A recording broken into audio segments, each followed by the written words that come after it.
Hello everyone. Today we're going to go over Chapter 6, AP1 on the skeletal system. We're going to learn about bones today. So bone, or we call it osseous tissue, it's a connective tissue. Now bone we usually associate with hard, dense material, but there's a soft, semi-rigid type of connective tissue. It's the cartilage. Okay. We have also use the skeletal system like the ribs for protection of the organs. So again, we see support, protection, and movements. Bones also acts as a reservoir for different minerals, especially calcium and phosphorus. And since it's a reservoir, your body is going to need it, and then it's going to take it out from the bones, as we will learn later.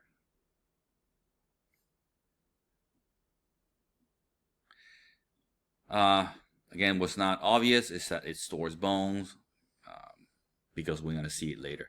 There are two types of bones we're going to learn about. There's a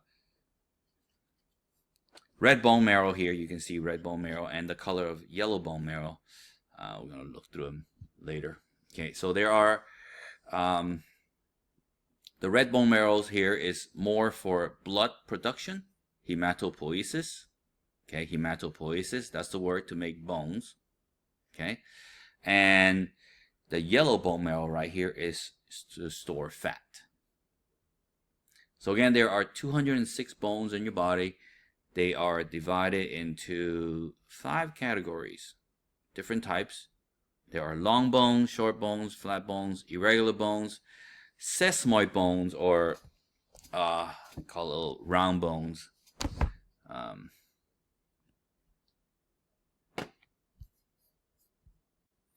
And we need to learn where some of the locations are of these different types of bones. In the lab, you're responsible to identify them, even some of the names. Okay. So long bones usually acts as a lever, okay, like your limbs. Short bones here, stability and support. Flat bones is to, like the sternum right here, okay, protects, allow attachment as well, attachment to the ribs, okay. Irregular bones we have all over the body, okay, vertebrae also for attachment of different bones and ligaments. And sesamoid bones are brown.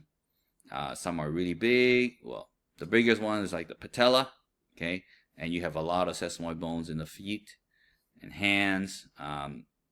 Forms in the tendons and protects the tendon from compression. That's what the sesamoid bones are for. So let's look at some of the long bones. Okay, here we have a femur. Okay, femur right here. So the outside of the femur is surrounded by like a skin. Okay, we call it the periosteum. Periosteum, it's like the skin. Okay, and if you cut the bones in different section, the middle part here is called a diaphysis. Diaphysis. Here is the epiphysis, and in between the epiphysis and the diaphysis is the metaphysis. Okay, so diaphysis, let's go into there first, is usually hollow, okay, filled with yellow bone marrow. I don't know if you've seen bone broth, how it's done. They cut these tubular bones and then you'll see a yellow thing in there. That's the yellow bone marrow. Again, that's for fat storage. Okay. Metaphysis, right here. Metaphysis is between the diaphysis and epiphysis. You will have something called an epiphyseal plate right there, or epiphyseal line. This is your growth plate. If you have not yet finished growing, you'll see this on x-ray as a line. Sometimes they can fracture. and it will have to do. It will stunt your growth if you don't treat it. Okay. Epiphysis in the end of the bone is usually filled with well, it's not usually. It's filled with red bone marrow. Okay, you can see this.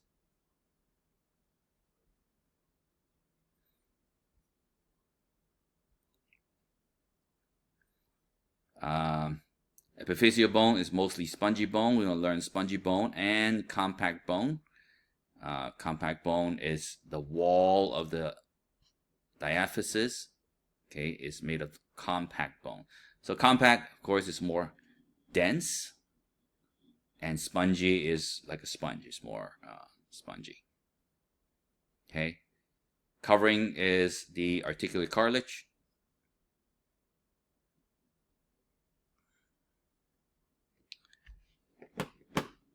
Let's see.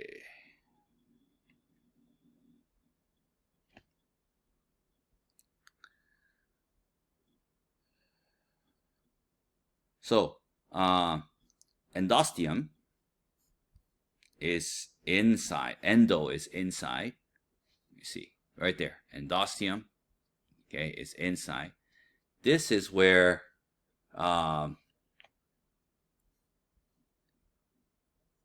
bone growth and repair and remodeling.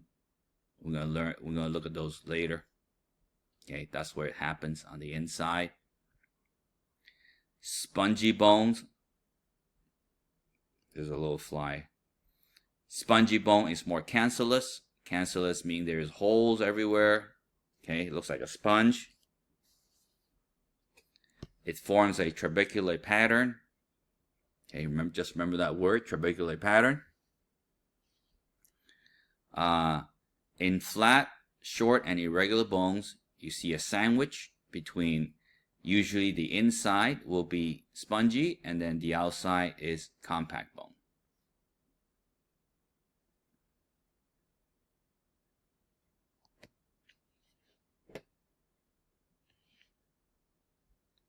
Let me see. So bone markings, okay? We group them by articulation, holes, and projection. We're gonna need to learn some of them, not all of them. Articulation is where two bones meet. For example, when this goes into there, that's an articulation there. Projection is raised marking where tendons and ligament attach.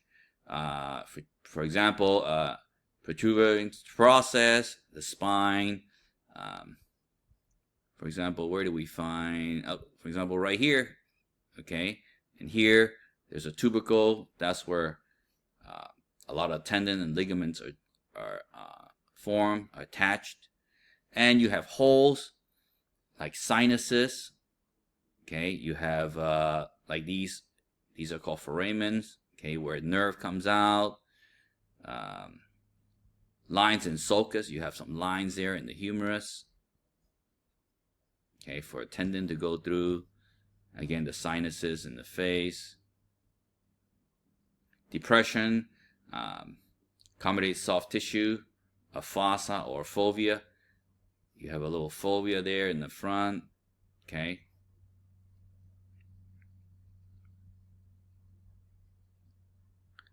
Bone cells and tissue. Okay. So matrix is made by the cells. So matrix is what they live inside. Okay. So the cells, there are different kinds of cells.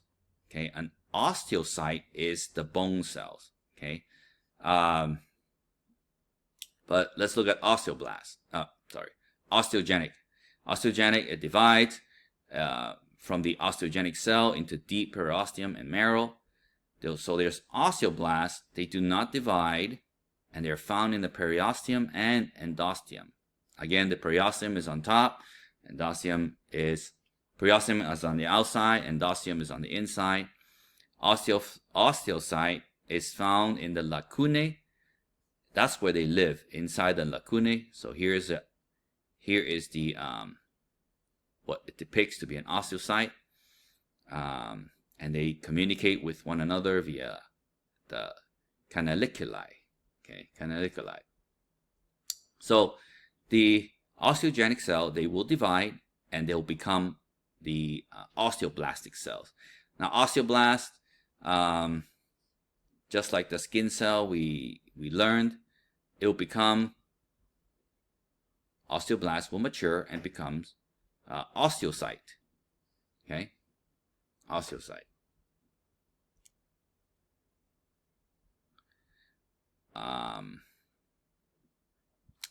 Osteoclast. Osteoclast is, we're going to learn those later. It will help reabsorb the bones so that it will deposit. So if your body needs calcium, osteoclast will come in, take it out of the bones, and osteoblast will build it. So again, the osteogenic cells will secrete a little matrix, and then it will trap itself inside, and it will become hard. Then it will divide and becomes osteoblastic cell. Osteoblastic will then mature into osteocyte, and then another type of cell is the osteoclast, where if your body needs calcium, it will go in there and take it. So your bones are always constantly breaking down and rebuilding. It's going to take calcium, and then it takes calcium through osteoclast, and then it will build up calcium with osteoblast. Okay, if you just remember, so osteo is bone, right? Blast it into the wall of the, make it thicker. That's osteoblast, and then osteoclast is the opposite. So most bones contain spongy and compact bone. Okay. The reason for compact bone, again, is structure, very hard, protection. And the reason for the spongy bone is when there's a shift in weight, like a weight distribution, is support. Okay, gives it a little, be able to withstand a little bit of pressure. So that's what it is. So an osteon, it's a bone cell. Call it a bone cell. Okay. Okay, it looks like this. Okay, osteon with laminae have with central canal and peripheral canal. You'll find this when we look at the like this. This is a bone. Okay, this is an osteon. Okay, and then these little black things. Little black thing. Okay, that's where they osteocyte live. Where do they live? In the lacunae. Okay, let me see if I can magnify this to see better. Nope. Sorry, there's a fly flying around. Okay, here's a better one. Okay, lacunae. That's where they live. Okay, so this is an osteon. Okay, an osteocyte's there. Osteoclast, again, osteoclast is to